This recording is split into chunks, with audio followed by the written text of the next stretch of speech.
বন্ধুরা চলে এসেছি ছাদ বাগানে ছোট্ট একটা ভিডিও শেয়ার করার জন্য কিছুটা হারভেস্টিং করব। আর এই যে দেখুন বৃষ্টির মেঘলা ওয়েদার, বৃষ্টিও হচ্ছে। তো আমি কিছু সবজি তুলে নেব, সেজন্যই ছাদে এসেছি। চলুন সবজিগুলো তুলে নিই। তো এই যে প্রথমেই দেখুন ঢেঁড়সগুলো কত বড় হয়েছে, ঢেঁড়স তুলে নেব। এই যে দুটো তুলে নেব, ওইটা ছোট আছে ওটা থাক।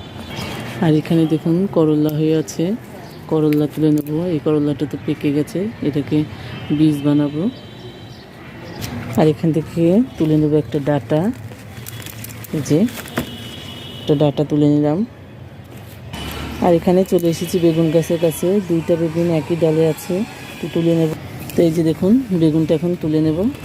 এখানে দুইটা বেগুন একসাথে আছে, একটা তুলে নেব কারণ আর একটা ছোটো, এটা তুলে নিলে ওটা বড় হওয়ার সুযোগ পাবে।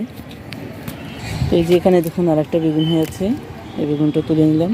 তো এবার সব থেকে আকর্ষণের যে জিনিসটা তুলতে যাচ্ছি সেটা হচ্ছে এই যে আমার বাগানের লাউ। দেখুন লাউটা কত বড় হয়েছে। আর এই গাছটা ছোট্ট, দেখুন এই এক ডালের একটা গাছ, ছোট্ট একটা, এই গাছটা তিনটে লাউ দিল। মানে ভাবি তুলে ফেলবো, কিন্তু তখনই দেখি আবার নতুন করে জালি পড়ে, আর সেখান থেকে এই লাউটা। তো এটা তুলে নিয়ে চলুন। তো এই যে ছোট্ট একটা হারভেস্টিং আজকে আমার। কেমন লাগলো ভিডিওটা জানাবেন, ভালো লাগলে লাইক কমেন্ট শেয়ার করে দেবেন। আর যারা নতুন বন্ধুরা আছেন তারা প্লিজ আমার চ্যানেলটা সাবস্ক্রাইব করে দেবেন। ধন্যবাদ সবাইকে।